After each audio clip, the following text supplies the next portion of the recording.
ठीक। कुरिन्थियों की पहली पत्री उसका दूसरा अध्याय।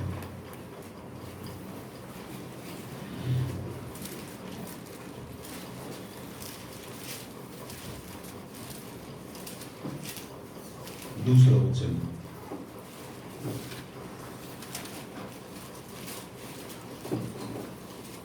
जिसके पास मराठी बाइबल हो, सारे रेफरेंसेस को तुरंत बोलना न पड़े, बार बार आप मराठी में पढ़ते चले जाइए। पहला कुरिन्थी दूसरा अध्याय दूसरा वचन। कारण यीशु ख्रिस्त आणि तो वचन संहितेला याचा आपण दुसरे काही तुम्हामध्ये जाणू नये म्हणून मी निश्चय केला। पौलुस प्रेरित ने अपने जीवन में एक निर्णय लिया, और वो निर्णय वो कलीसिया से भी कह रहा है कि क्रूस घातित यीशु मसीह के अलावा मैं तुम्हारे बीच में ना कुछ सुनना चाहता हूँ, ना मैं खुद बोलना चाहता हूँ। आज जो बैप्टिज्म ले रहे हैं, आप भी पौलुस के समान एक निर्णय ले लीजिए। आज से लेकर जब तक प्रभु यीशु मसीह को हम आमने सामने नहीं देखेंगे, क्रूस घातित मसीह के अलावा ना मैं कुछ बोलना चाहता हूँ और ना मैं कुछ सुनना चाहता हूँ। और हम जो पहले से ही गवाही दे चुके हैं, हम भी इन जवानों के साथ, इन प्रिय भाइयों बहनों के साथ हम भी निर्णय ले सकते हैं। मैं क्रूस घातित मसीह के अलावा कोई दूसरी बात को अपने जीवन में नहीं सुनना चाहता। ये मेरा कॉन्सिक्रेशन है, यही मेरा डिटर्मिनेशन है, यही मेरा निर्णय है आज, और यही मेरा समर्पण है। प्रार्थना करेंगे, प्रभु हमारी सहायता करे।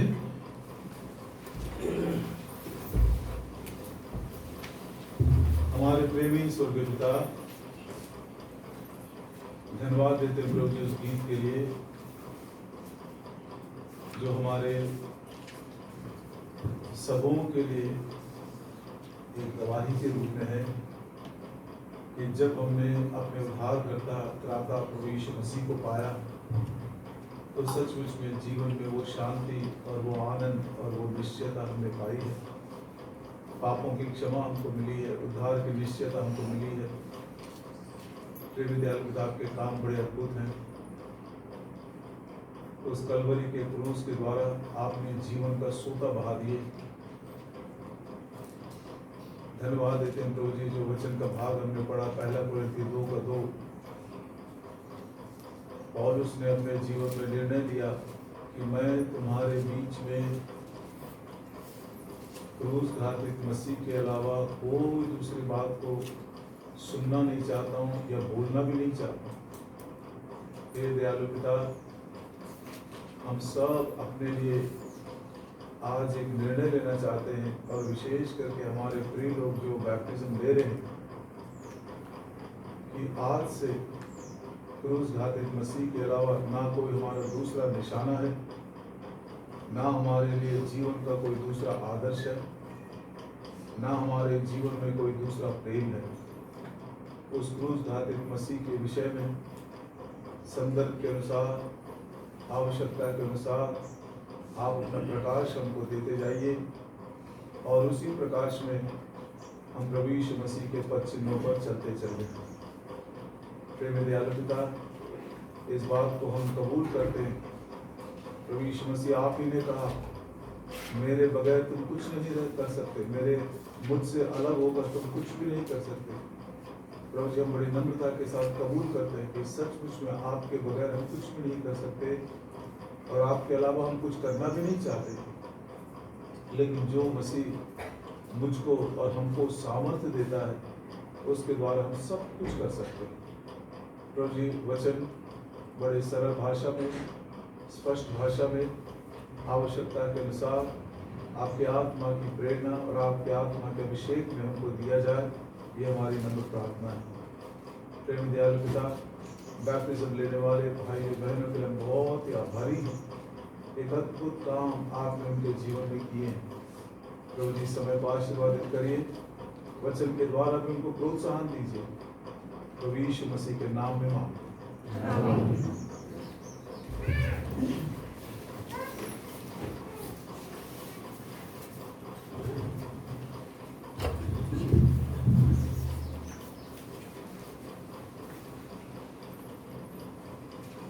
पहला कोरिन्थी 2:2 में लिखा, मैं इस बात को ठान लिया हूं कि तुम्हारे बीच में क्रूस घातित मसीह के अलावा मैं कोई दूसरी बात को जानना भी नहीं चाहता हूं, बोलना नहीं चाहता हूं, सुनना भी नहीं चाहता हूं।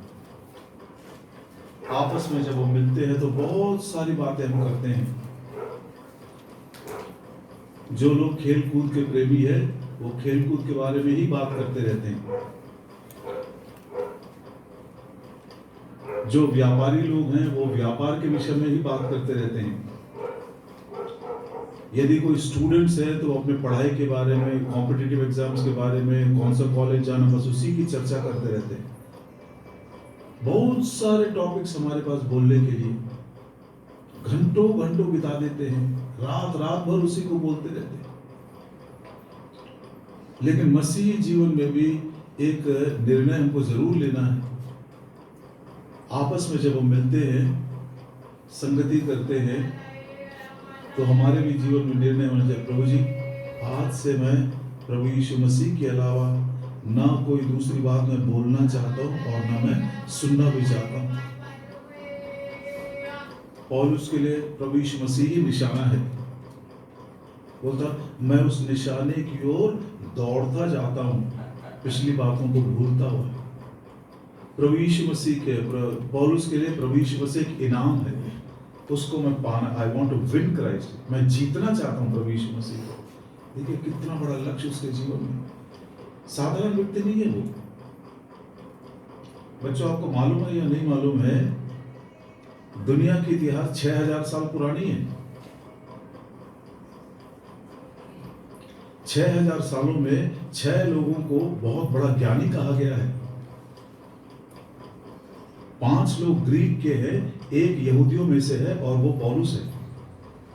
सारी दुनिया मानती है कि 6000 साल के इतिहास में टॉप 6 में पौलुस का नाम आता है। इतना बड़ा ज्ञानी है वो।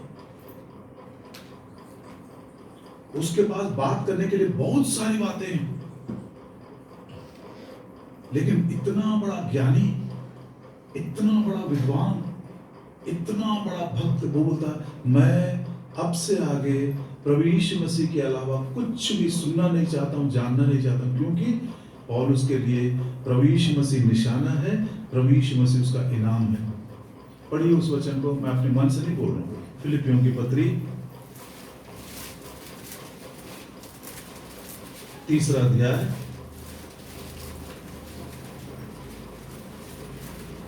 और उसका 14 वचन।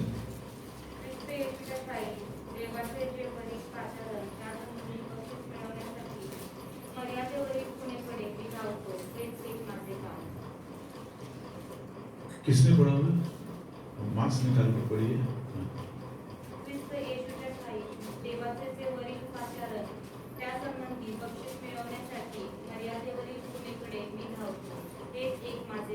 मर्यादा खड़े मतलब निशाना, मतलब पौलुस के लिए निशाना कौन है? प्रभु यीशु मसीह। वो मेरा गोल है, वो ही मेरा, जैसे फुटबॉल खेलने वाले के लिए एक गोल होता है ना? वो ग्राउंड में कितना भी घूमता रहे, लेकिन उसका मकसद क्या है? कैसा भी करके वो बॉल को गोल के अंदर डाल, वो निशाना। तो पौलुस के लिए निशाना क्या है? प्रभु यीशु मसीह। उसी को देखता था, उसी की सुनता था, उसी के तरफ दौड़ता हुआ जाता था। दूसरी बात, यही प्रभु यीशु मसीह पौलुस के लिए क्या है? निशाना ही नहीं, इनाम है। This is my prize. पढ़िए इसको, इसे फिलिपियों का 3 अध्याय 8 वचन।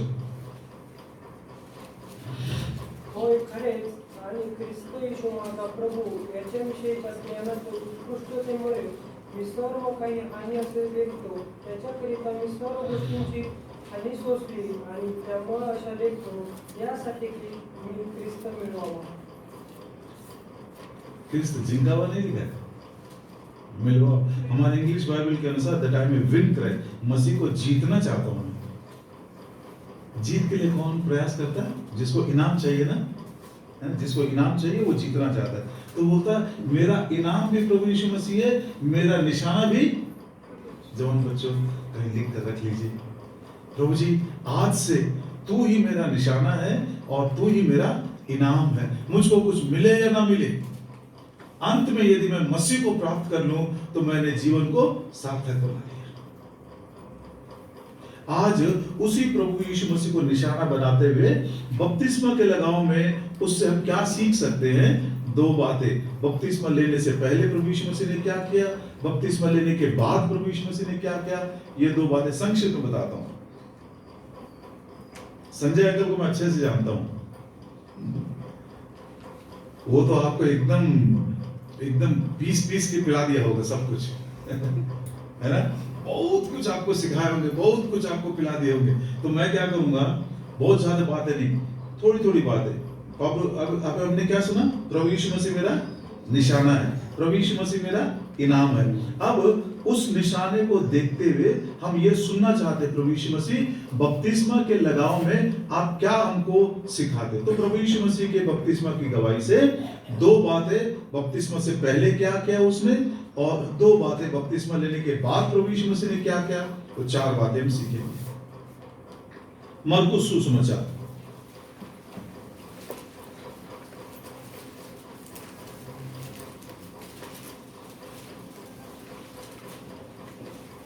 उसका पहला अध्याय और 9 वचन। आणि त्या दिवसांमध्ये असे झाले की उन दिनों में ऐसा हुआ कि येशूने गालिलातल्या नासरताहून प्रभु यीशु मसीह गलील के नासरत से येऊन यार्देने योहानाकडून बपतिस्मा घेतला। वो गलील के नासरत को छोड़कर यरदन में आकर बपतिस्मा लिया। बपतिस्मा लेने से पहले प्रभु यीशु मसीह ने दो काम किया, ध्यान से सुनिएगा। एक, नासरत को छोड़ दिया, और दूसरी बात कहां पर आया, यरदन के पास आया। अब इस गवाही से हमको क्या शिक्षा मिलती है, हम क्या सीख सकते हैं इससे? बहुत अच्छी बात है। आइए, नासरत को क्यों प्रभु यीशु मसीह ने छोड़ा, उसका एक कारण, यूहन्ना सुसमाचार और उसका पहला अध्याय, यूहन्ना सुसमाचार उसका पहला अध्याय और उसका 46 वचन, जॉन 1:46। तब नथानेल ने उससे कहा, मतलब फिलिपुस से कहा, क्या नासरत से कोई अच्छी वस्तु आ सकती है? कितना बड़ा प्रश्न है। नासरत से भी कोई अच्छी वस्तु आ सकती है क्या? नहीं आ सकती है। प्रभु यीशु मसीह ने नासरत को क्यों छोड़ा? क्योंकि नासरत में अच्छी वस्तु नहीं है। अब इस विचार को भी हम आज अपने लिए कैसे लागू करते हैं, चाहे वो आप मसीह परिवार के हो, चाहे जन्म के क्रिस्ती कहलाते हो, सब ध्यान से सुनिएगा। और ये बातें मेरे लिए भी लागू है। उद्धार पा लिए, बपतिस्मा ले लिए, इसका ये मतलब नहीं हुआ कि मैं एकदम जिब्राइल दूत बन गया। नहीं नहीं नहीं। दुख की बात यह है कि कई बार नासरत में हम घुसते रहते, बार बार जहां से कोई अच्छी वस्तु नहीं आ सकती, हम बार बार उसी में चले जाते हैं। जहां पर हमारे आत्मिक जीवन का नुकसान होता, बार बार उसी में चले जाते हैं। मूर्ख इंसान हम हैं, कठोर दिल वाले हम हैं, जानबूझकर गलती करने वाले हम हैं। इसलिए प्रभु हमको भी याद दिला रहा है, इन जवान बच्चों को भी याद दिला रहा है। प्रभु यीशु मसीह ने नासरत को इसलिए छोड़ा क्योंकि नासरत से कोई भी अच्छी वस्तु नहीं आ सकती है। और आपको याद है, नासरत में एक बार फिर प्रभु यीशु मसीह कुछ काम करने की कोशिश भी किया, लेकिन उनके अविश्वास के कारण प्रभु यीशु मसीह काम भी नहीं कर सका वहां पर।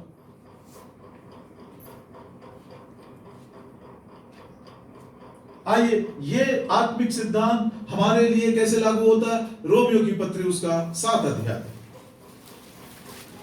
रोमियो की पत्री 7 अध्याय और उसका 18 वचन।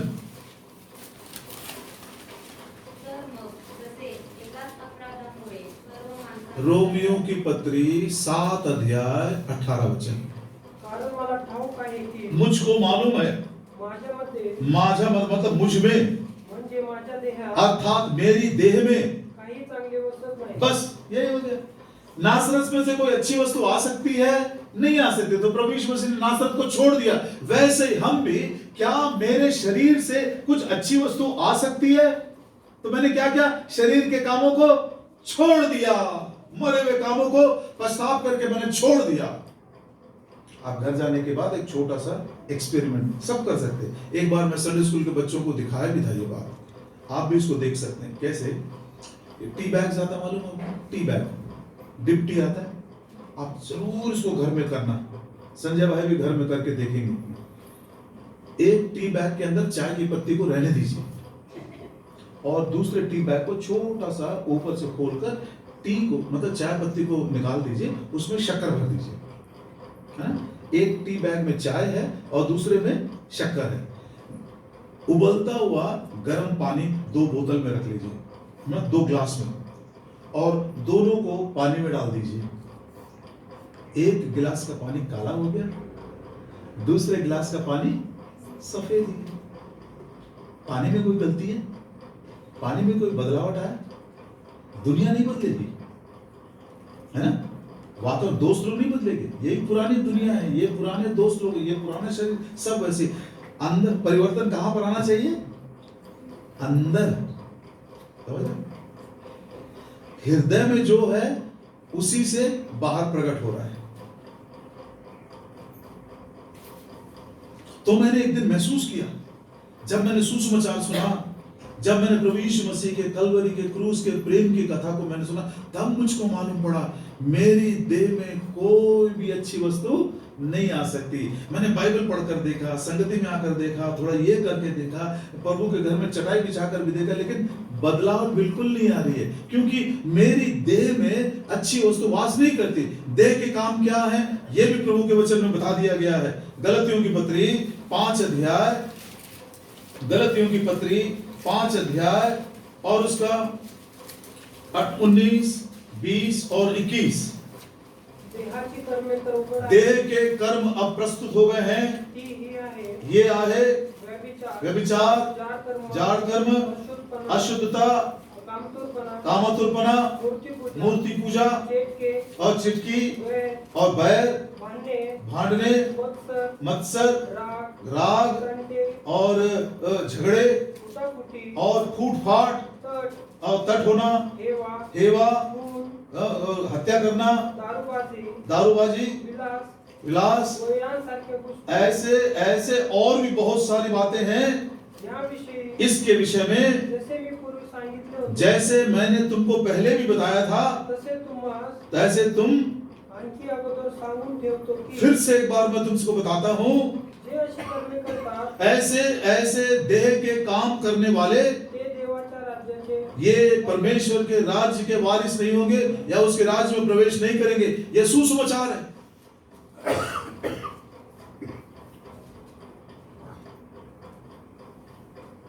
और यहां पर पौलुस देखिए बड़ी बड़ी बातें भी बता रहा है, छोटी छोटी बातें भी बता रहा है। यदि वो व्यभिचार के बारे में बात कर रहा, मूर्ति पूजा के बारे में बात करता, हत्या के बारे में बात करता, तो छोटी छोटी बातें, क्रोध करना, झगड़ा करना, झूठ बोलना, उसके बारे में बोलते। देखिए मतलब परमेश्वर की दृष्टि में, ध्यान से सुनिएगा जवान बच्चों, परमेश्वर की दृष्टि में बड़े पाप और छोटे पाप नहीं है। किसी को झगड़े करते हुए देखकर घर में हमने कभी बोला अरे तू नरक चला जाएगा, ऐसा हमने कभी बोला? कभी नहीं बोला। हम सोचते झगड़ा करना बहुत छोटा सा पाप है, नहीं, छोटा नहीं है वो। परमेश्वर ने प्रभु के वचन में उसको बड़े बड़े पापों के साथ ही जोड़कर बताया गया।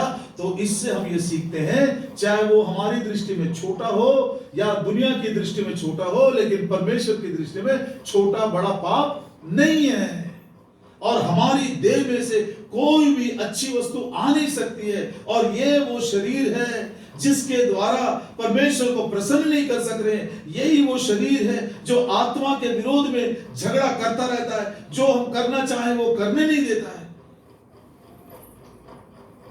और इसलिए प्रभु यीशु मसीह ने क्या किया, देखिए रोमियो की पत्री 8 अध्याय और उसका 3रा वचन।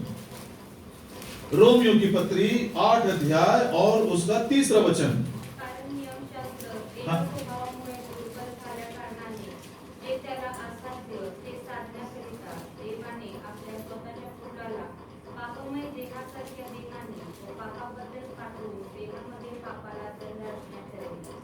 कहता है जो काम व्यवस्था नहीं कर सका क्योंकि शरीर की दुर्बलता के कारण, शरीर से कुछ भी नहीं आ सकता, वीक है, इसलिए परमेश्वर ने अपने पुत्र प्रभु यीशु मसीह को इसी देह में भेजा, लहू और मांस का संभागी होकर वो इस दुनिया में आया ताकि अपनी देह में पाप को दंड दे। यह सुसमाचार है। प्रभु यीशु मसीह कोई ईसाइयों का गुरु नहीं है, कोई ख्रिस्ती समाज का वो परम देवता नहीं है, वो ये तो धर्म की बात ही नहीं है। प्रभु यीशु मसीह क्यों आए? जो काम हम अपने शरीर के द्वारा नहीं कर सकते थे, हमारे शरीर से कोई अच्छी वस्तु आ भी नहीं सकती थी, हमारी भक्ति मैंने चित्रों के समान है। हमने तो अपने समझ के अनुसार बड़े बड़े पापों को अलग कर दिए, छोटे छोटे पापों को अलग करके सोचे भैया मैं तो बड़े पाप नहीं करता इसलिए मैं वो अच्छा हूं। नहीं, गलतियों के 5 और 17, 18, 19 में हमने पढ़कर सुना, बड़े और छोटे परमेश्वर की दृष्टि में एक ही समान है, एक ही समान है। दुनिया में पाप कैसे आया? एक मनुष्य ने पाप किया। क्या पाप किया उसने? किसी की हत्या किया क्या? या किसी की चोरी किया क्या? क्या किया उसने? फल नहीं खाने को बोला था, खा लिया।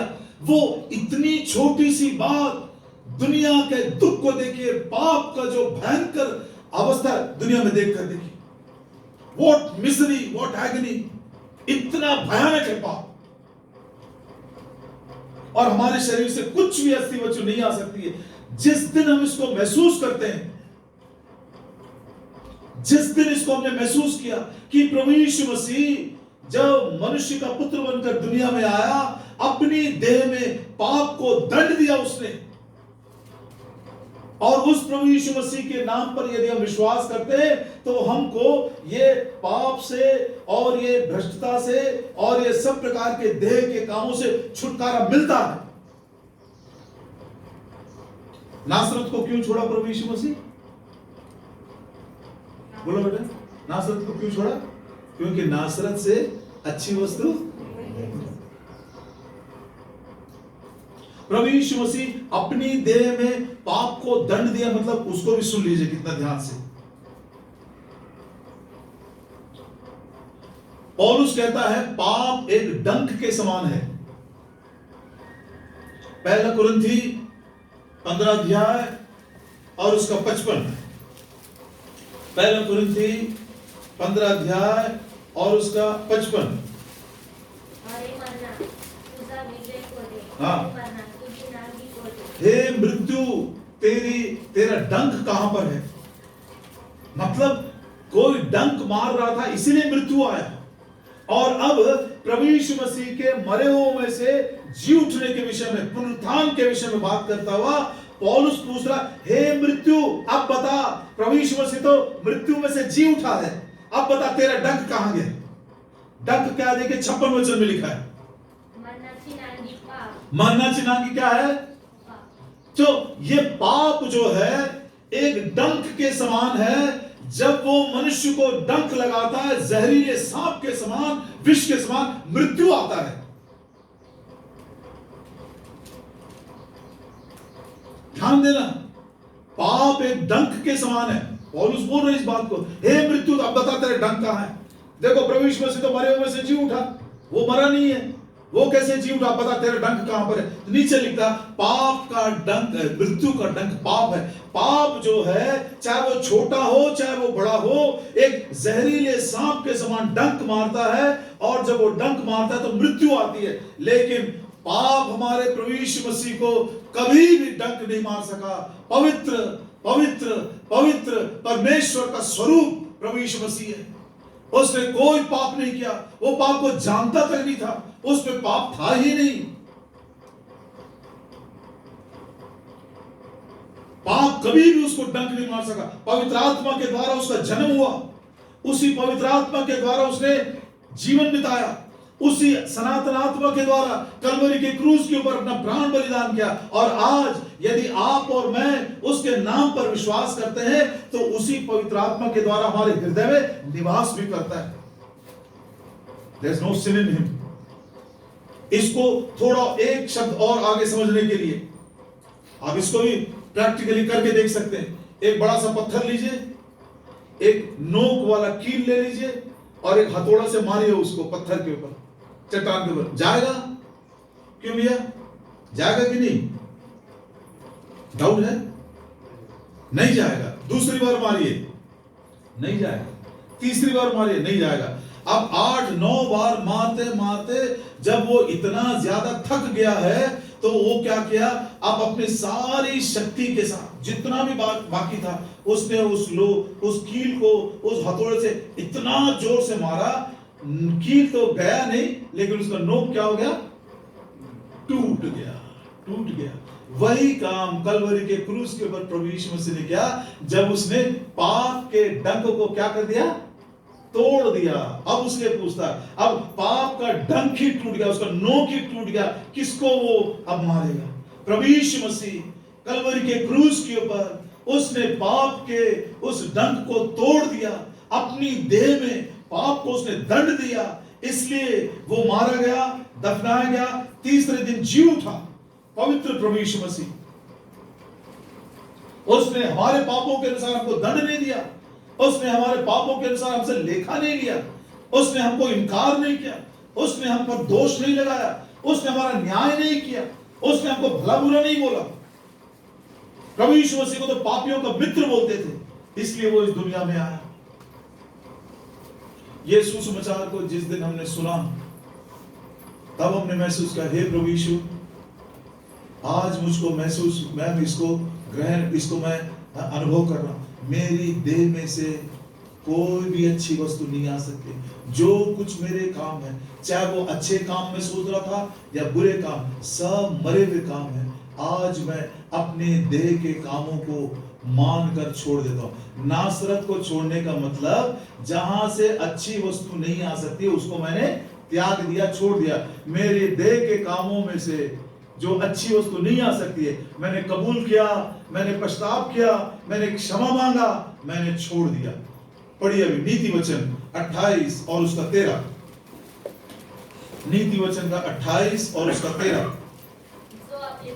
जो आपले दोष झाकीतो हाँ, त्याचे बरे होत नाही, हाँ, जो ते कबूल करून सोडून देतो हाँ, त्यावर दया होते। कैसा छोड़ना है?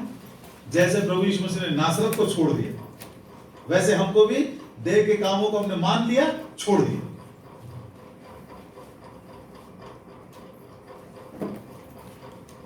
प्रिय भाइयों बहनों, आप जो बैप्टिज्म ले रहे हो, विशेष करके जवानों को मैं कह रहा हूं, आपने शायद अपने जीवन में इस बात को महसूस किए होंगे कि आपकी देह में से कोई भी भली वस्तु नहीं आ सकती। इसीलिए जैसे जिस दिन मैंने उस क्रूस की कथा को सुना, प्रभु यीशु मसीह के प्रेम को सुना, कैसे प्रभु यीशु मसीह परमेश्वर होते हुए मेरे लिए मनुष्य रूप धारण करके आया, जैसे बच्चे लहू और मांस का संभागी होते हैं, वैसे प्रभु यीशु मसीह मेरे लिए लहू और मांस का संभागी होकर मनुष्य के रूप में आया, मेरे जैसा दुख उठाया और आखिरकार कलवरी के क्रूस के ऊपर जिस व्यवस्था के कारण मैं जयवंत जीवन नहीं बिता सके, क्योंकि शरीर की निर्बलता के कारण अच्छी वस्तु नहीं आती है, उसी काम को प्रभु यीशु मसीह ने अपनी देह में पूरा किया। ना केवल उसने व्यवस्था को पूरा किया, लेकिन पाप के डंक को दंड देकर अपनी देह में तोड़ दिया। हे प्रभु यीशु, धन्यवाद देता हूं आपके प्रेम के लिए, धन्यवाद देता हूं आपके उस क्रूस के बलिदान के लिए, धन्यवाद देता हूं आपके उस महान बलिदान के लिए, जहां पर तूने पाप के डंक को तोड़कर, पाप को दंड देकर अपनी देह में अपने बहुमूल्य लहू के द्वारा आप वही क्षमा और वही शुद्धि और वो नया जीवन आप मुझे भी देना चाहते हैं। यही सुसमाचार है। दूसरा, प्रभु यीशु मसीह ने नासरत को छोड़ तो दिया, लेकिन क्या किया उसने? यरदन के पास आया। कुछ लोग पाप कबूल करते हैं, रोज रोज कबूल करते हैं, रोज रोज कबूल करने वाली बात नहीं है ये। एक बार हमने छोड़ दिया तो छोड़ दिया। अब दूसरा, यरदन के पास उसके अनुभव को भी हमें पाना है। यरदन के मतलब है प्रभु यीशु मसीह के मारे जाने, गाड़े जाने और उसके जी उठने में हमारी सहभागिता। छोटा सा उदाहरण देख लीजिए, जोशुआ की किताब 4 अध्याय, यहोशू की किताब उसका 4 अध्याय,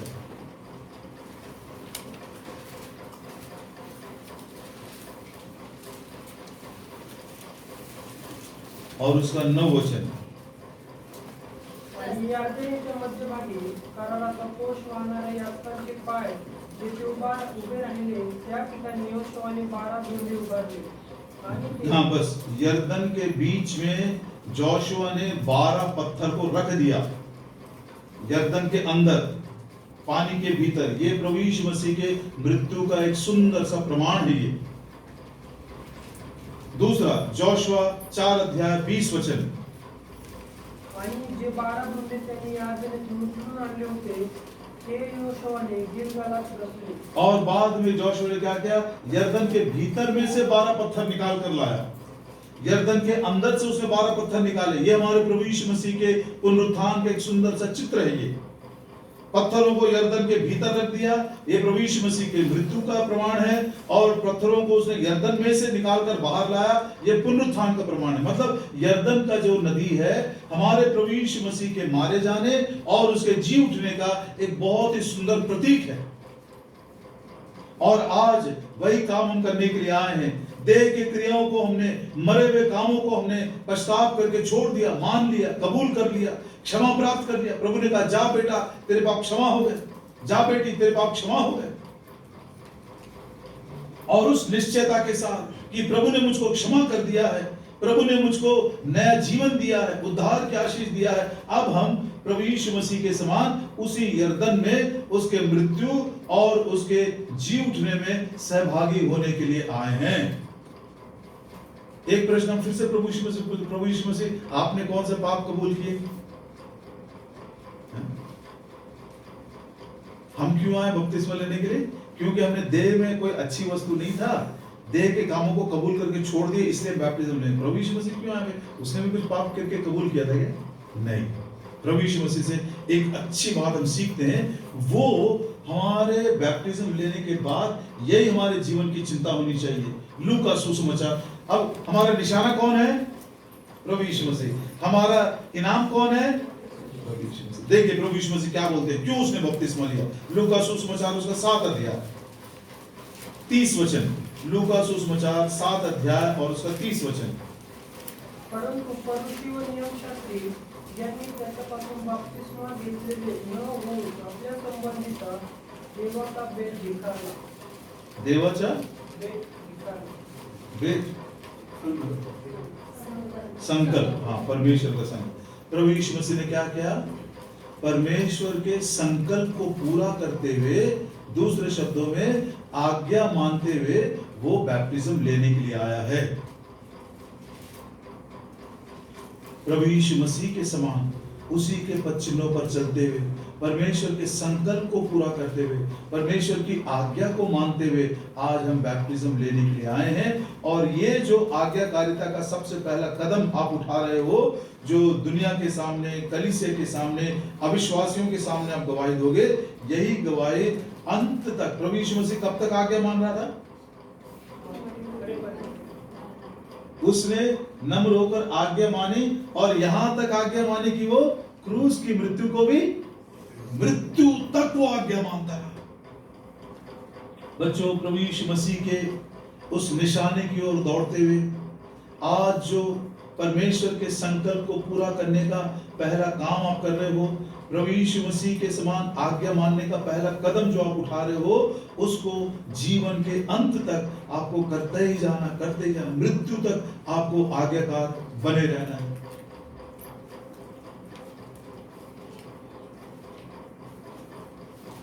रोमियो की पत्री 6 अध्याय 8 वचन। आणि आपण ख्रिस्ताबरोबर जर मेलो तर आपण त्याच्याबरोबर जिवंतही राहू। यदि हम प्रभु यीशु मसीह के साथ जीते हैं तो हम प्रभु यीशु मसीह के जैसे, फिर से एक बात पढ़िए 8 वचन। आणि आपण ख्रिस्ताबरोबर जर मेलो, हाँ, प्रभु यीशु मसीह के साथ यदि हम मृत्यु के समानता में आ जाते हैं, उसके समान यदि मर जाते हैं। कहने का मतलब पुरानी बातों को हमने छोड़ दिया, कबूल करके उसको हमने त्याग दिया, क्योंकि शरीर में कोई सी भी अच्छी वस्तु नहीं आ सकती है। यदि हम उसको त्याग देते हैं तभी हम प्रभु यीशु मसीह के समान जिएंगे भी। कुलुस्सियों की पत्री उसका 3रा अध्याय, कुलुस्सियों की पत्री उसका 3रा अध्याय, पहला वचन।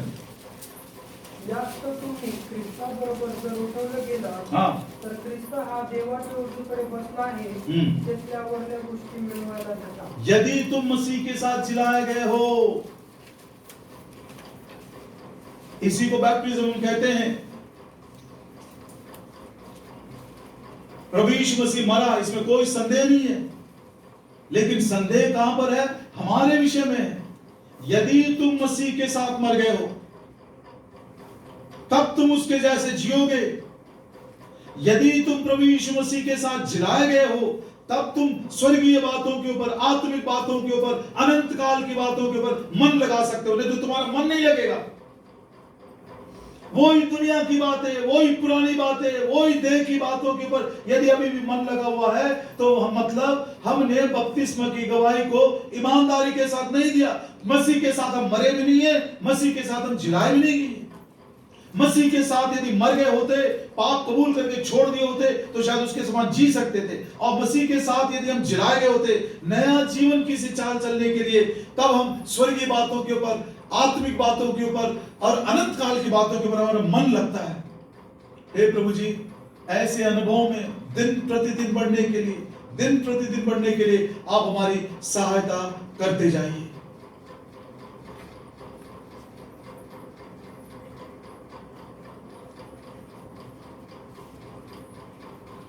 एक और छोटा सा विचार,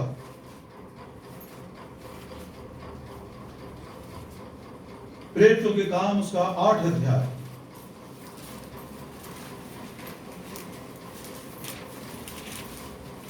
उसका 36 और 37। मग वाटेने जाता जाता ते एका पाण्याजवळ आले, तेव्हा षंड म्हणाला, हे पहा पाणी, मला बाप्तिस्मा घेण्यास काय अडचण आहे? फिलिप्पाने म्हटले, जर तू आपल्या सर्व अंतःकरणाने विश्वास धरतोस तर तो घ्यावा। तेव्हा त्याने उत्तर देऊन म्हटले, येशू ख्रिस्त देवाचा पुत्र आहे असा मी विश्वास धरतो। जब वो नपुंसक ने, वो खोजा ने फिलिपुस के मुख से सुसमाचार सुना कि वो वध के समय जैसे मेमना चुपचाप रहता है, वो चुपचाप रहा, वो सब कुछ सह लिया। हमारे पापों के लिए वो घायल किया गया, हमारे अपराधों के लिए उसको कुचला गया, हमारे शांति के लिए उसके ऊपर ताड़ना पड़ी। ये सुसमाचार सुनने के बाद उसके मन में अनुग्रह का काम हुआ और किसी ने उसको फोर्स नहीं किया,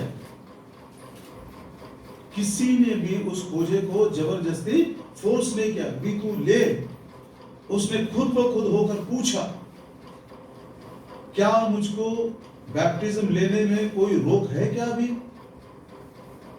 सो बैप्टिज्म की सेवा जो, बैप्टिज्म की दवाई जो है, वो भी हमारे खुद के स्वेच्छा पूर्वक, वॉलंटरीली ये गवाही हमको देना चाहिए। किसी दबाव में आकर या किसी के कहने के अनुसार या किसी ने मुझको ऐसा तैयार कर दे, वो नहीं, स्वेच्छा पूर्वक ये गवाही हमारे मन के अंदर से निकलनी चाहिए। ये विचार जो हमने ये खोजा में देखा, खोजा खुद ब खुद पूछा, फिलिपुस नहीं पूछ रहा, खुद बोलता मुझको बैप्टिज्म लेना चाहता हूं, कुछ रोक है क्या मुझको? वॉलंटरी। ये आत्मा कहां से काम कर रहा मालूम? प्रभु यीशु मसीह का ही था। देखिए लूका सुसमाचार उसका 4 अध्याय, लूका सुसमाचार, माफ करिएगा, 4 अध्याय नहीं है, लूका सुसमाचार 3 अध्याय।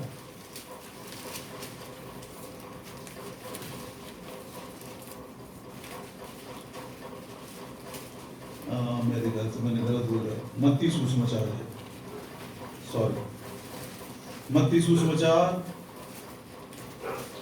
और उसका 3 अध्याय 13 और 14। तब यीशु मसीह गलील से होता हुआ यरदन में आया,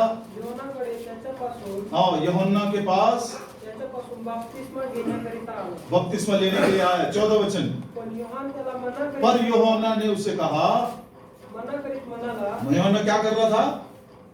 मना कर रहा था. John was refusing baptism for Jesus Christ.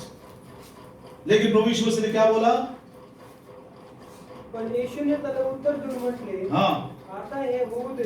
ऐसा ही होने दे, ऐसा ही होने दे. मतलब प्रभु यीशु मसीह को किसी ने भी फोर्स नहीं किया. प्रभु यीशु मसीह को किसी ने दबाव नहीं दिया, तू ले बपतिस्मा. स्वेच्छा पूर्वक है. असल में यूहन्ना बपतिस्मा देने वाला मना कर रहा था, मैं तो नहीं दूंगा तुझको बैप्टिज्म. लेकिन तो भी उसने कहा नहीं, ऐसा ही होने दे. It was a voluntary decision, स्वेच्छा पूर्वक, क्योंकि उसके मन के अंदर एक बहुत बड़ा काम हो गया, एक बड़ा परिवर्तन आ गया है. उसकी पुराने जो देह के काम है उसको उसने कबूल करके छोड़ दिया है. उसके जीवन में खुशी आ गई है, उसके जीवन में शांति आ गई है. अब उसकी गवाही वो खुद देना भी चाहता है. ये खोजे के जीवन में ऐसा है. फिलिप्पुस ने उसको फोर्स नहीं किया. अब जब खोजे ने पूछा मुझको बैप्टिज्म लेने के लिए क्या किसी बात की रोक है, उस समय फिलिप्पुस ने क्या बोला? देखिए 37 वचन, प्रेरितों के काम 8 अध्याय 37 वचन. प्रेरितों के काम 8 और उसका 37. मग वाटेने जाता जाता हाँ, ते एका पाण्याजवळ आले. 37. फिलिपाने म्हटले, फिलिप ने कहा, जर तू आपल्या सर्व अंतःकरणाने यदि तू अपने सारे मन से, सारे हृदय से विश्वास करता है, विश्वास करतो, हाँ. तर तो तू घ्यावा. तब तू ले सकता है. तब खोजे ने क्या कहा? तेव्हा त्याने उत्तर देऊन तब म्हटले, खोजे ने उत्तर देकर कहा, येशू ख्रिस्त देवाचा पुत्र आहे. ओ प्रभु यीशु मसीह परमेश्वर का पुत्र है. बस इतने ही गवाही आपके मन में होनी चाहिए. इसके लगाव में एक और छोटी सी बात. मैं डॉक्टर राजमाणिक्यम, मेरे ख्याल से शायद संजय भाई भी जानते होंगे क्योंकि जवाशमों में सेवा करने के लिए गए थे. डॉक्टर राजमाणिक्यम बपतिस्मा देने वालों को सिर्फ एक ही प्रश्न पूछते हैं, सिर्फ वन क्वेश्चन. क्या तू जिंदगी भर यीशु मसीह को अपना प्रभु मानेगा? जिंदगी भर मेरा राजा है, मेरा प्रभु ऐसा मानेगा? यदि वो हाँ बोल दिया तो बोलता ठीक है, you are fit for baptism. और फिलिप्पुस क्या बोल रहा है? यदि तू विश्वास करता है कि वो परमेश्वर का पुत्र है, तो यदि हमारे जीवन में सचमुच में वो परमेश्वर का पुत्र है, ऐसा विश्वास है और उसी की हम कबूली दे रहे हैं, सचमुच में यीशु मसीह परमेश्वर का पुत्र है, ये गवाही को ना केवल आज के लिए लेकिन जीवन के अंत तक हमको देते रहना है. उसका क्या अर्थ है? लूका सुसमाचार उसका ये एक विचार, मैं छोटी छोटी बातें बता रहा हूं ताकि आपके मन में याद रहे ये सब बातें.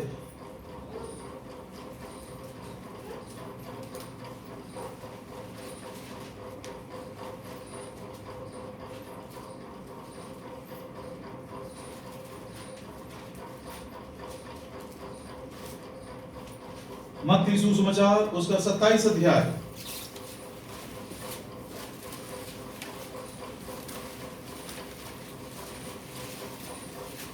54 वचन 54. मत्ती 27 का 54.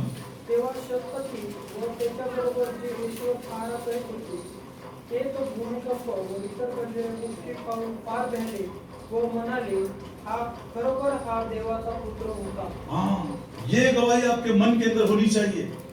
एक सेनापति था, ध्यान से सुनिएगा. ये सेनापति यहूदी नहीं है, वो यहोवा परमेश्वर को नहीं जानता है, वो रोमियों में से है. यहूदी लोग एक परमेश्वर को मानते हैं, लेकिन रोमियों के पास बहुत सारे देवी देवताएं हैं, बहुत सारे हैं. असल में रोमी लोग प्रभु यीशु मसीह को क्रूस पर चढ़ाने का भी ये एक कारण था. अब रोमियों के लिए कैसर जो है वो ही उनका परमेश्वर है और वो ही उनका राजा भी है, ये उनका मानना है. कैसर जो है वही उनका परमेश्वर है और वही उनका राजा है. और ये रोमी सेनापति जिसने प्रभु यीशु मसीह को क्रूस के ऊपर चढ़ाया, जिसने उसको कीले मारे, और जिसने बहुत सारे क्रूस के ऊपर प्रभु यीशु मसीह के साथ उसको वेदना सहते हुए देखा, सब कुछ उसने किया, और वो कुर्सी डालकर बैठकर देख रहा था कि अब इसका क्या होगा, क्योंकि ऐसे व्यक्ति को सेनापति ने इसके पहले कभी देखा भी नहीं था। जैसे ऊन कतरते समय चुपचाप रहता है मेमना, वैसे प्रभु यीशु मसीह ने चुपचाप सह लिया। जरा सा भी उसने विरोध नहीं किया, जरा सा भी उसने दुख प्रकट नहीं किया, जरा सा भी उसने कोई गाली नहीं दिया, ना उसने कोई श्राप की बात कहा। और ऐसे व्यक्ति को कुर्सी में बैठकर देख रहा था ध्यान से और सुन रहा था उसकी। वो सेनापति ने प्रभु यीशु मसीह के मुख से एक वचन सुना, हे पिता इनको क्षमा कर दे, ये नहीं जानते ये क्या करते। उसके हृदय के अंदर बड़ा एक प्रकार का उथल पुथल मच गया। ये व्यक्ति जिसने अन्याय सह लिया, इतने बड़े दुख और पीड़ा को सह लिया, क्रूस के मृत्यु को अब पाने वाला है, वो व्यक्ति प्रार्थना कर रहा है, हे पिता इनको क्षमा कर दे। क्या सचमुच में कोई मनुष्य इस रीति से प्रेम कर सकता है? क्या एक मनुष्य अपने शत्रुओं को इस रीति से क्षमा कर सकता है?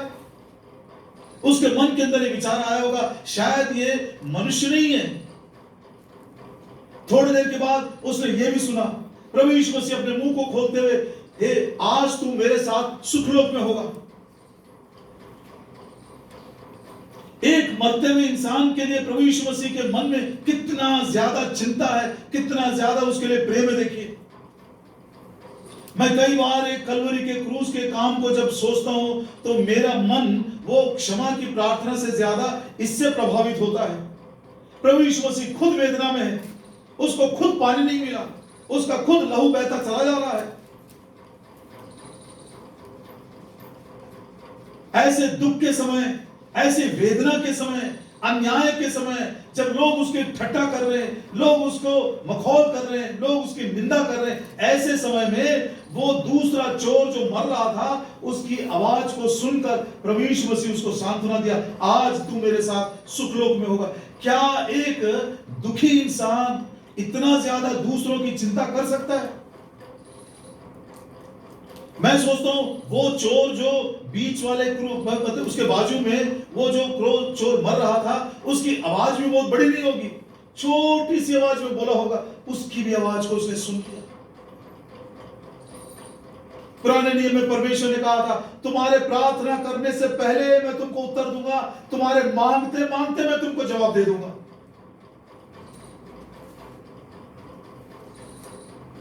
क्या प्रेम है उसका, क्या कंसर्न है एक व्यक्ति के लिए। प्रिय भाइयों बहनों, ये बातें पहली बार वो अन्य जातियों में से जिसने यहोवा परमेश्वर का नाम तक नहीं सुना, जिसने मूसा की व्यवस्था का कभी सुना नहीं, जो कभी आराधनालय में गया भी नहीं, पहली बार प्रभु यीशु मसीह को क्रूस के ऊपर टांगने के बाद कुर्सी पर बैठकर उसको देख रहा है और उसकी सुन रहा है। उसने एक ऐसी भाषा को सुना जो पहले कभी सुना ही नहीं था, हे पिता इनको क्षमा कर दे। क्या मनुष्य इतना प्रेम कर सकता है? दूसरी बात, एक मनुष्य क्या दूसरे मनुष्य की इतनी चिंता कर सकता है, इतनी परवाह कर सकता है क्या? थोड़ी देर के बाद प्रभु यीशु मसीह ने यह भी बोला, हे मेरे परमेश्वर, हे मेरे परमेश्वर, तू मुझे क्यों त्याग दिया? क्रूस की कथा हम यही बोलते हैं। क्या एक मनुष्य इतना ज्यादा दुख उठा सकता है? और अंत में प्रभु यीशु मसीह ने क्रूस के ऊपर से यह भी बोला, आज हे पिता मैं अपनी आत्मा तेरे हाथों में सौंप देता हूं। उसका विश्वास देखिए। ये बातों को सुनता हुआ, प्रभु यीशु मसीह के क्रूस की वेदना को देखता हुआ, जब ये सेनापति ने इस बात को महसूस किया तो उसके मन के अंदर से सारा डर और भय निकल गया। खड़े होकर जोर से चिल्लाकर बोला, सचमुच में यही परमेश्वर का पुत्र है। आज तक मैं कैसर को अपना परमेश्वर माना, आज तक मैंने कैसर को अपना राजा माना, वो झूठ है। उसको मालूम था ऐसा कबूल करने के बाद शायद लोग उसका प्राण भी ले लेंगे। प्रधानमंत्री के विरोध में बात बोलकर देखिए आज भारत में क्या होगी आपकी हालत। लेकिन वो व्यक्ति जिसने क्रूस घातित मसीह के प्रेम को एक मरते हुए इंसान के लिए चिंता उसकी कितनी है, कितना वो दुख उठा सकता है, उसका विश्वास कितना मजबूत है। उस क्रूस गातित मसीह को जब उसने देखा, उसके मन के अंदर से डर और भय सब कुछ निकल गया। सारी दुनिया के सामने खड़े होकर बोलता, सचमुच में यही परमेश्वर का पुत्र है। फिलिपुस कहता है, यदि तू प्रभु यीशु मसीह पर विश्वास करता है तो जरूर बैप्टिज्म ले सकता है। मैं सच बोलता हूं, यीशु मसीह ही परमेश्वर का पुत्र है। यीशु मसीह ना केवल उद्धार करता है जो मेमने के समान मरा। प्रिय बच्चों, ध्यान से सुनना, परमेश्वर के पुत्र का क्या मतलब है। ना केवल वो मेरा परमेश्वर है, लेकिन मेरा राजा भी हो। इसके पहले मैं क्या बोल रहा था, कैसर जो है वो ही मेरा परमेश्वर है, वो ही मेरा राजा है। परमेश्वर का पुत्र का मतलब यीशु मसीह मेरा परमेश्वर है, वो ही मेरा राजा है। मत्ती सुसमाचार उसका 4 अध्याय, मत्ती सुसमाचार 4 अध्याय और उसका 23 वचन, मैथ्यू 4:23। येशू संबंध गालीला, येशू संबंध गालीला हाँ त्यांच्या सभास्थानामध्ये हाँ शिपित व राज्याचे शुभवर्तमान कौन सा सुसमाचार, कौन सा सुसमाचार? आप पढ़ने के बाद भी नहीं बता रहे हो। गॉस्पेल ऑफ द किंगडम, राज्य का सुसमाचार। क्षमा का सुसमाचार हमने बहुत सुना, उद्धार का सुसमाचार, राज्य का सुसमाचार है ये। परमेश्वर प्रभु यीशु मसीह परमेश्वर का पुत्र है, मतलब राज्य का सुसमाचार है। राज्य का किंगडम गॉस्पेल है ये, नॉट ओनली उद्धारकर्ता का सुसमाचार है। ध्यान से सुनना, राज्य का सुसमाचार। उस दिन वो सेनापति ऐसा कह रहा था, आज मैंने सच्चे राज्य को पा लिया। जब इलेक्शन होता है तो विपक्ष वाले आके क्या बोलते हैं, भैया तुमने ये पार्टी के राज्य को 5 साल के लिए सह लिया ना, वो तुम्हारे लिए ये नहीं किए, तुम्हारे लिए वो नहीं किए, हमको लाओ ना राज्य में, हमको सत्ता दो, देखिए हम तुम्हारे लिए ये कर देंगे, हम तुम्हारे लिए वो कर देंगे। राज्य का सुसमाचार, लड़ाई हो रही है, हम भी वही सुना रहे। अरे तुमने आज तक इस युग के देवता के नीचे मजाक किया, जीवन को तुमने व्यर्थ में गंवा दिया। आज हमको आपको हम एक नया राजा के बारे में बताते हैं। यह राजा प्रभु यीशु मसीह है, प्रेम करने वाला राजा, अन्याय नहीं करता है। एक वो राजा जो चरवाहे के समान अपने बच्चों की, अपने भेड़ों की रक्षा करता है। ये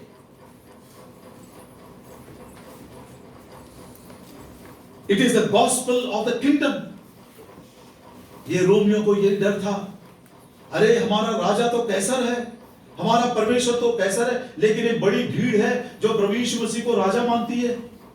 देख तेरा राजा आ रहा है, ये राजा कौन है? इसीलिए रोमियो ने भी यहूदियों के साथ मिलकर उसको, यहूदी लोग सोचे, अरे यहोवा परमेश्वर, हमारा परमेश्वर, ये कौन है जो अपने आप को परमेश्वर का पुत्र बोलता है?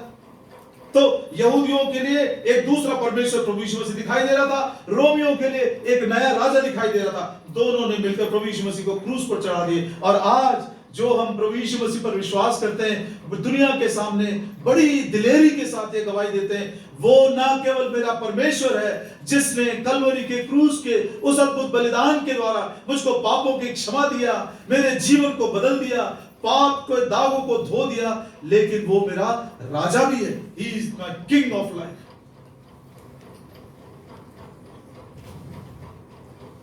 छोटी छोटी बातों में बताया आपको, बहुत इसमें कोई बहुत बड़ी समझने वाली भी बात नहीं है। समझने के लिए एक और उदाहरण हमने दिया, 2024 में फिर इलेक्शन होगा, है ना? विपक्ष वाला आके बोलेंगे, देखो भैया पिछले सत्ता वालों ने तुम्हारे लिए ये नहीं किया, तुम्हारे बाल बच्चों के लिए ये नहीं किया, वो नहीं किया, हमको लाओ ना, कुर्सी पर बैठाओ, हमको राजा बनाओ, देखो फिर हम आपकी क्या भलाई करेंगे। आपसे हम यही कह रहे हैं, प्रभु यीशु मसीह को राजा बनाकर देखो, आपके जीवन में क्या नहीं कर देगा, क्या नहीं कर देगा। भला है उसके राज्य में, उसके राज्य में यदि हम आ सके। यदि तू यीशु मसीह को परमेश्वर का पुत्र कबूल कर सकता है, जरूर बैप्टिज्म ले लेना। तो 2 बातें आज हम कबूल करेंगे। हे प्रभु यीशु, ना केवल तू मेरा उद्धार करता है, लेकिन मेरा राजा भी है। प्रधानमंत्री के विरोध में एक शब्द बोलने के लिए दिल कांपता है, नहीं बोल सकते, डरते हैं। वो तो राजाओं का राजा है, क्या बोलेंगे? बोल प्रभु जी, जो तू कहेगा मैं जरूर। ये हमारे बैप्टिज्म की छोटी सी गवाही होनी चाहिए। एक बार फिर से 2 मिनट में, प्रभु यीशु मसीह हमारा निशाना है और वही हमारा इनाम है, बस। इसीलिए पौलुस बोलता, मैं प्रभु यीशु मसीह के अलावा कुछ भी तुम्हारे बीच में बोलना नहीं चाहता हूँ, सुनना भी नहीं चाहता हूँ। जवान बच्चों, आज एक निर्णय लेकर यहाँ के बाद आप मन ही मन बोलते रहिए, घर जाने के बाद घुटना टेककर इस बात को अपने हृदय के पटिया पर लिख देना, पौलुस के समान मैंने भी निर्णय लिया, आज से प्रभु यीशु मसीह के अलावा, क्रूस घातित मसीह के अलावा ना मैं कोई दूसरी बात को देखना चाहता हूँ या सुनना चाहता हूँ। प्रभु जी, आप ही मेरे लिए निशाना हो, आप ही मेरे लिए इनाम हो, आप सब में सब कुछ मिलेगा। बपतिस्मा के लगाव में जब हमने प्रभु यीशु मसीह की ओर देखा तो उसने क्या कहा? नासरत को छोड़कर चला गया, क्योंकि नासरत से अच्छी वस्तु नहीं आ सकती है। प्रभु यीशु मसीह ने बाद में कोशिश भी किया नासरत में कुछ करने के लिए, नहीं कर सका, नहीं होता। देह को कितना भी आप रिफॉर्म करने की कोशिश करो, नहीं होता है। इसलिए पौलुस कहता फिलिपियों के 3:3 में, हम आराधना करने वाले हैं, आत्मा में आराधना करते हैं और प्रभु यीशु मसीह में संतुष्ट रहते हैं, लेकिन फिर भी शरीर पर भरोसा नहीं रख सकते, शरीर पर भरोसा नहीं रख सकते। वो एक विचार हमको हमेशा नम्र और दीन और प्रभु के ऊपर भरोसा रखा है। प्रभु जी, ये मेरे शरीर पर मुझको ही भरोसा नहीं है, इसीलिए मैं तुझको पकड़े हुए हैं, मैं तेरा आसरा लेता हूँ, मैं तेरे वचन को मानने की कोशिश करता हूँ, ताकि मैं इसी देह में विजय पाता हुआ एक दिन मैं प्रभु यीशु मसीह को पा सकूं इनाम के। दूसरी बात, प्रभु यीशु मसीह ना केवल नासरत को छोड़ दिया, ना केवल हमने पाप कबूल करके छोड़ दिए, लेकिन प्रभु यीशु मसीह जैसे यरदन में आया बपतिस्म लेने के लिए, हम भी आज्ञा मानते हुए प्रभु यीशु मसीह के समान उसके संकल्प को, परमेश्वर के संकल्प को पूरा करने के लिए आए हैं, और यही हमारी प्रतिज्ञा है। जैसा प्रभु यीशु मसीह आज्ञाकारिता दिखाया, वैसे मैं भी जीवन के अंत तक प्रभु यीशु मसीह के समान आज्ञाकारिता में बना रहूंगा। प्रभु जी, मेरी मदद करना। कभी कभी आज्ञा मानने के विषय में मुझको बहुत दुख उठाना पड़ेगा।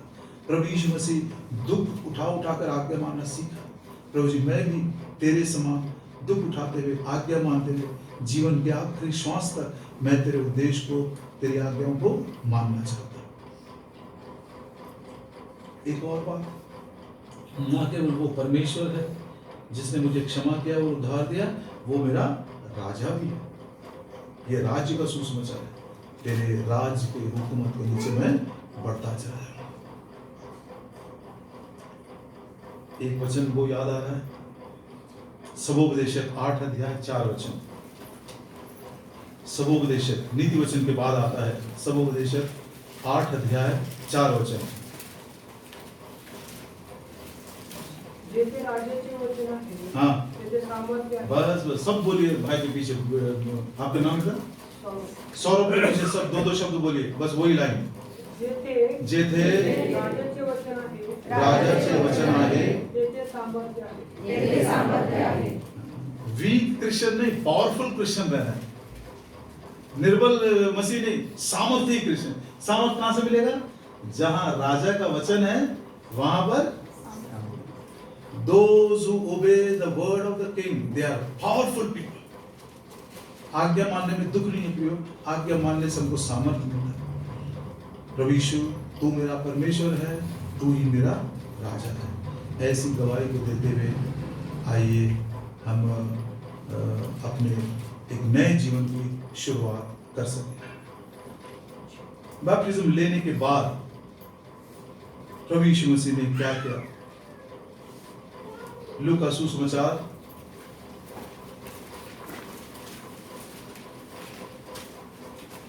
या चलिए इसको मत्ती सुसमाचार में देख लेते, वहां पर अच्छे से बताया गया। मत्ती सुसमाचार 3:17। आणि पहा, आकाशातून वाणी म्हणाली, हा माझा प्रिय पुत्र आहे, त्याच्यासाठी मी संतुष्ट आहे। बैप्टिज्म लेने के बाद प्रभु यीशु मसीह के विषय में ये गवाही दी गई थी, ये मेरा प्रिय पुत्र है जिससे मैं बहुत प्रसन्न हूं। प्रिय जवान बच्चों, परमेश्वर ने हमको उसकी प्रसन्नता के लिए ही बनाया। We are created for his pleasure. आप भी एक और निर्णय लीजिए कि जैसे प्रभु यीशु मसीह ने बैप्टिज्म लेने के बाद पिता को प्रसन्न किया और बार बार पिता स्वर्ग से ये वाणी देता रहा, ये मेरा बेटा है, मैं इससे प्रसन्न हूँ, ये मेरा बेटा है, इससे मैं प्रसन्न हूँ। ऐसे परमेश्वर को प्रसन्न करते हुए हमारे जीवन को आगे बढ़ाने की हम कोशिश करें। दूसरी बात 4 अध्याय में लिखा हुआ है, पढ़िए।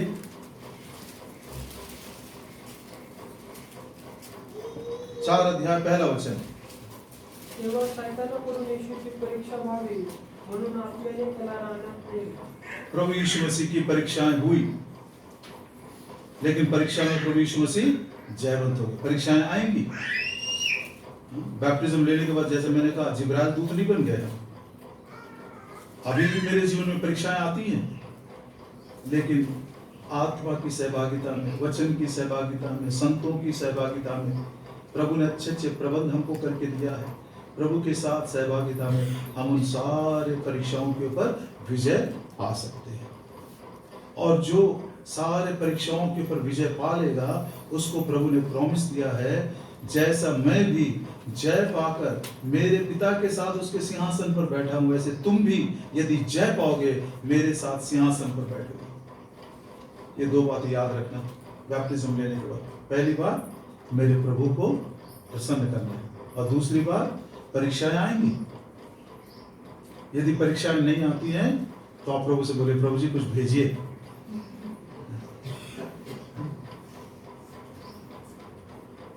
पिछले साल एग्जाम्स नहीं हुआ, परीक्षा नहीं हुआ पिछले साल। मालूम है कुछ लोगों को सर्टिफिकेट के ऊपर उन्होंने कोविड-19 करके ठप्पा मार के दिए। तो बच्चे होता हम फाड़ देंगे इसको। क्यों फाड़ देंगे? क्योंकि ये सर्टिफिकेट क्यों मिला? बिना परीक्षा के मिला सर्टिफिकेट, उसका कोई कीमत नहीं है। 1974 में उस्मानिया यूनिवर्सिटी हैदराबाद में एक चीफ मिनिस्टर थे, नाम तो नहीं लूंगा, खुलेआम चीटिंग करने के लिए उसने परमिशन दिया। कुछ ऐसा चल रहा था, तो सिविल सर्विसेज से लेकर स्टेट सर्विसेज तक सबको आ गया। 1974 के बैच का कोई कितना बड़ा पीएचडी हो, कितना बड़ा एमएससी वाला हो, 1974 वाले को किसी को मत लेना। जो सर्टिफिकेट बिना परीक्षा के मिलती है उसकी कीमत, बोलो, उसकी कीमत नहीं होती। बिना परीक्षा के सिंहासन पर बैठ जाएंगे। जो जय पाए वही सिंहासन पर। परीक्षाएं आएंगी, जरूर आएंगी, लेकिन प्रभु ने अनुग्रह दिया, वचन दिया, संतों की संगति दिया, प्रभु का घर दिया, पवित्र आत्मा दिया, प्रभु का भय मानने वाले माता पिता दिया, सेवकों को दिया।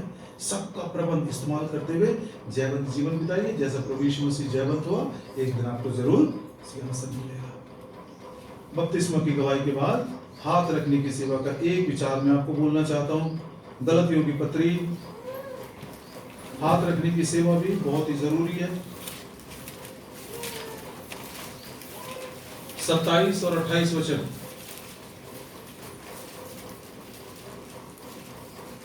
गलतियों की पत्री 3 अध्याय 27 और 28।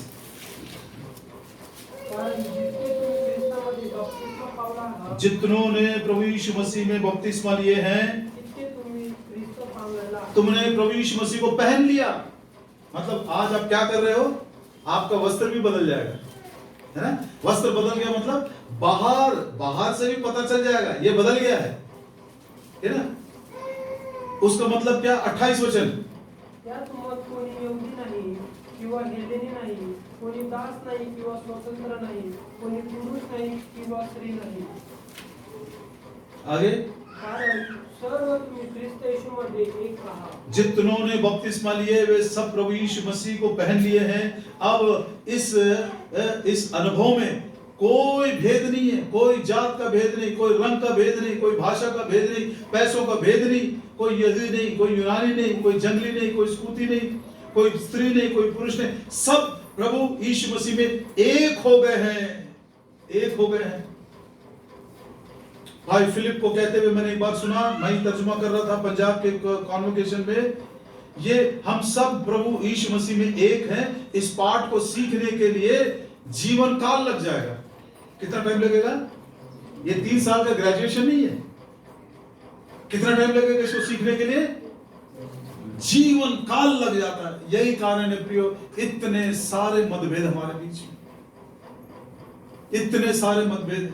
प्रभु दया करे जवान बच्चों, याद रखना आपने प्रभु यीशु मसीह को धारण कर लिए हैं और आपके अंदर कोई भेदभाव नहीं है। हम सब के सब एक है, चाहे हमारी जात क्यों ना हो, हमारी भाषा क्यों अलग क्यों ना हो, कुछ भी क्यों ना हो, हम सब के सब एक हो गए हैं।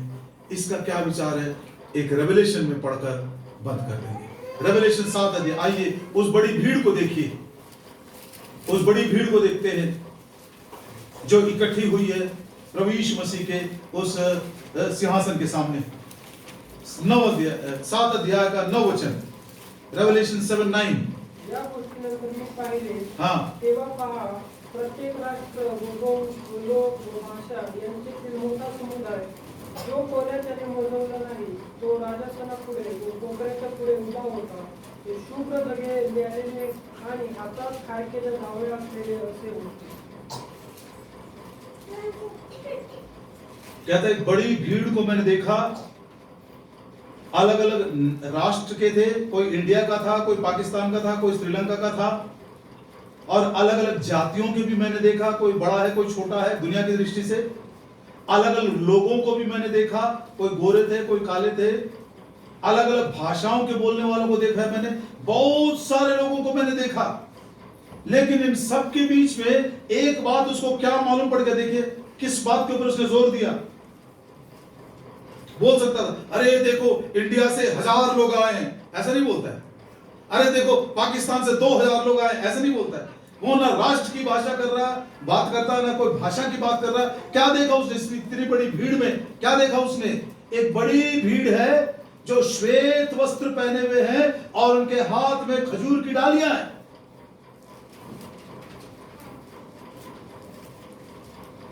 वहां पर कोई भेदभाव उसको दिखाई नहीं दे रहा है।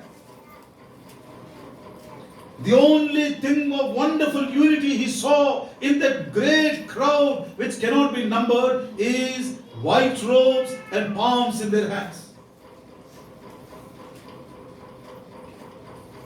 ये white robes क्या है? 14 वचन में लिखा हुआ है, ये वो लोग हैं जो बड़े क्लेश में से निकल कर आए हैं, जिन्होंने अपने वस्त्रों को मेमने के लहू में धोकर शुद्ध कर लिए हैं। White robes speaks about purity. ये जो श्वेत वस्त्र हैं उनकी शुद्धता के बारे में बात कर रहा है। उनकी एकता जो है उनकी शुद्धता में है। लिखा तो एक बड़ी भीड़ को मैंने देखा जो बहुत सारे देशों के थे, राज्यों के थे, जातियों के थे, भाषाओं के थे, सब अलग अलग प्रकार के लोग थे। लेकिन इन सब के विषय में उसने एक अनोखी बात यह देखा कि सब के सब श्वेत वस्त्र पहने हुए थे। ये प्यूरिटी को संबोधित करता है, ये उनकी शुद्धता है जो मेमने के लहू के द्वारा इन्होंने अपने वस्त्रों को श्वेत और साफ और सुंदर बनाए रखे हैं। और उनके हाथ में खजूर की डालियां हैं। खजूर का मतलब है शांति। जकरिया नबी की किताब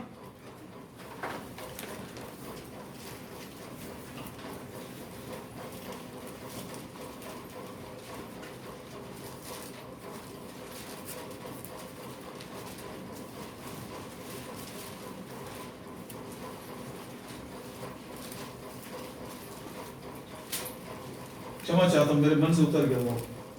खजूर के मतलब है शांति। palm leaves always denote peace. इनकी एकता आपस में मेल मिलाप और उनके शांति का कारण है। इब्रानियों की पत्री 12 अध्याय और उसका 14 वचन। इब्रानियों की पत्री 12 अध्याय और उसका 14 वचन। सर्वांशी वागण्यात शांती, सबों के साथ शांति रखो आणि ज्याच्याकडून कोणी प्रभूला पाहणार नाही ती पवित्रता। शांति और पवित्रता यांना अनुसरा। हाथ रखने की सेवा के द्वारा प्रिय जवान बच्चों, बड़े भाइयों बहनों, और जो पुराने दिनों में बपतिस्मा ले चुके हो, आप सब यही कहते हैं, हम सब के सब एक हैं। हमारे अंदर कोई भेदभाव नहीं है, कोई बड़ा नहीं कोई छोटा नहीं। और इसलिए हम हाथ रखते हैं, ये बात को प्रकट करने के लिए हम आपस में एक दूसरे के भाई हैं और बहन हैं। ऐसी एकता को बनाए रखने का प्रयास करो, शांति में बने रहे और पवित्रता को स्थापित करें। शांति भंग होने का एक वो कारण है अशुद्धता, अपवित्रता। मेरे अंदर कोई अशुद्धता आ गई, आप यकीन मानिए मैं शांति को बनाए नहीं रख सकता। अपने भाई को दोष देने की बात नहीं है ये, पत्नी को या पति को दोष देने की बात है। बच्चों को भी दोष मत दीजिए, माता पिता को भी दोष मत दीजिए। कितना सुंदर ये बात, मैंने बड़ी भीड़ को देखा। ये भीड़ कहां से आई है? सब देशों से आए हैं, सब राज्यों से आए हैं, सब भाषाओं से आए हैं, सब प्रकार के लोग वहां पर इकट्ठे। लेकिन उसको क्या दिखाई दिया?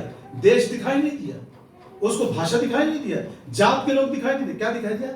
श्वेत वस्त्र पहने हुए खजूर की डालियां। क्या देखा उसने?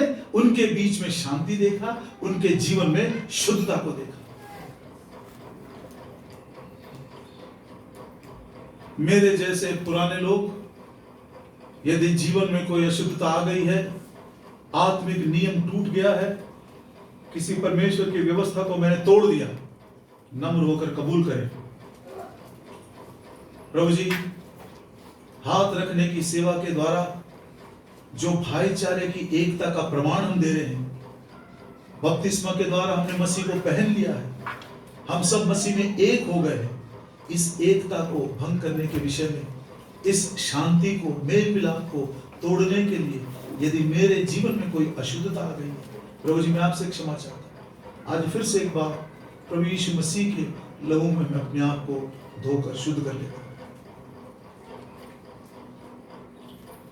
Follow peace, maintain purity. धन्य है वो जो शुद्ध है, वो परमेश्वर को जरूर देखेगा। धन्य है वो जो मेल मिलाप रखते हैं, वे परमेश्वर के पुत्र कहलाएंगे। इसके अलावा प्रभु यीशु मसीह से मिलना असंभव है। इससे ज्यादा क्लियर कोई नहीं बोल सकता है। ये बच्चे, इनके सर के ऊपर हाथ रखकर हम प्रार्थना करके यही बोलने वाले हैं। बैप्टिज्म की गवाही क्या मानो? मैं प्रभु यीशु मसीह के साथ एक हो गया। हाथ रखने की गवाही क्या है? आप और मैं एक है ना? प्रभु के साथ भी एकता, भाइयों के साथ भी एकता। इस एकता को बनाए रखने के लिए प्योरिटी एंड पीस, शुद्धता चाहिए, शांति चाहिए। ऐसे अवस्था में बने रहते हुए हमारे प्रभु के आगमन के लिए हम तैयार हो सके।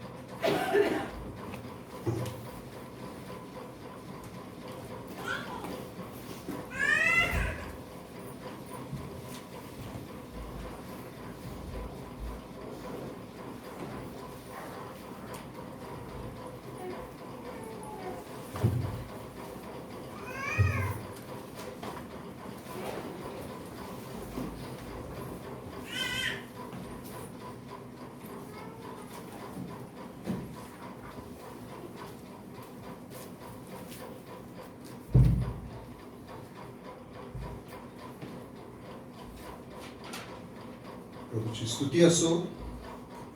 सुंदर अशा वचनाद्वारे प्रभूनं आम्हाला आशीर्वादित केलं आहे. जे बाप्तिस्मा घेणारे आहेत, आपण जर इथं पुढे आलात तर फारच बरं. जे बाप्तिस्मा घेणार एका लाईनमध्ये घ्या.